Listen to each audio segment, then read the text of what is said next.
এদিকে দেশের বাজারে চাহিদা কমার পাশাপাশি মশলাপণ্য সরবরাহ আগের তুলনায় বৃদ্ধি পেয়েছে।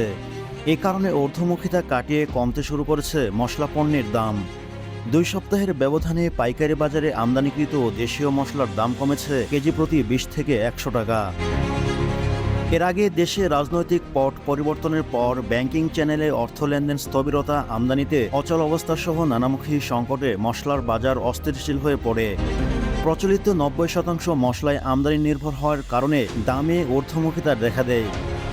তবে 2 সপ্তাহ ধরে ধীরে ধীরে কমতে শুরু করছে সব ধরনের মশলার দাম। আমদানি প্রক্রিয়া সহজীকরণ পাশাপাশি ব্যাংকিং চ্যানেলে অর্থ লেনদেন সংকট কিছুটা কমে আসায় বাজার স্থিতিশীল হচ্ছে বলে জানিয়েছেন ব্যবসায়ীরা।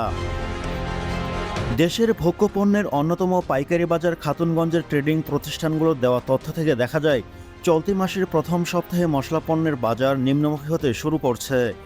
এর মধ্যে সবচেয়ে বেশি বিক্রি হওয়া ভোক্তা পর্যায়ে জনপ্রিয় পঞ্চগড়ের কাঁচামরিচ বর্তমানে বেচাকেনা হচ্ছে প্রতি কেজি 165 টাকায়। এছাড়া চট্টগ্রামের আনোয়ারা ও হাটহাজারী অঞ্চলের কম ঝালযুক্ত প্রতি কেজি মরিচের দাম 20 থেকে 25 টাকা কমে 340 টাকায় লেনদেন হচ্ছে।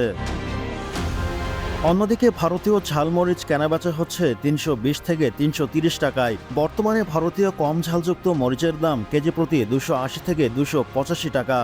টিম টিআরসি হৃদয়ে ধারণ করে বাংলাদেশ।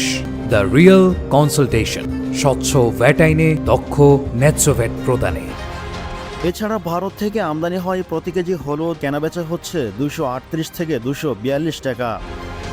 খাতুনগঞ্জে গোলমরিচের দাম কমেছে প্রতি কেজি 40 থেকে 50 টাকা। বর্তমানে মশলা পণ্যটি প্রতি কেজি 950 থেকে 960 টাকায় বিক্রি হচ্ছে।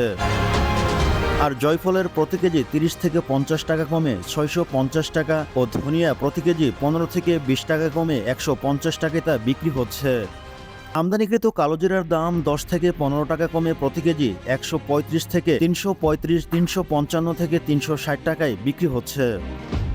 খাতুনগঞ্জের মশলা ও ডাল জাতীয় পণ্যের ব্যবসায়ী মোহাম্মদ সেকান্দার হোসেন গণমাধ্যমকে বলেন, বর্তমানে ঋণপত্র খোলার মার্জিনের উপর বাধ্যবাধকতা তুলে দেওয়া সহ বিভিন্ন সরকারি উদ্যোগের ফলে সরবরাহ চেইন স্বাভাবিক হওয়ার পথে। এ কারণে প্রায় সব ধরনের আমদানি নির্ভর পণ্যের দাম কমতে শুরু করেছে। আমদানি মশলা পণ্যের দাম নিম্নমুখী হওয়ায় প্রভাব পড়েছে দেশি মশলার বাজারে। ব্যবসায়ীরা জানান, দেশের বন্দর, কাস্টম সহ বিভিন্ন সরকারি প্রতিষ্ঠানে দ্রুত পণ্য খালাস সহ সরবরাহ স্বাভাবিক থাকায় দামের উপর প্রভাব পড়েছে। চাহিদা স্বাভাবিক থাকায় পাশাপাশি মজুত প্রবণতা কমে আসায় বাজারে দাম নিম্নমুখী।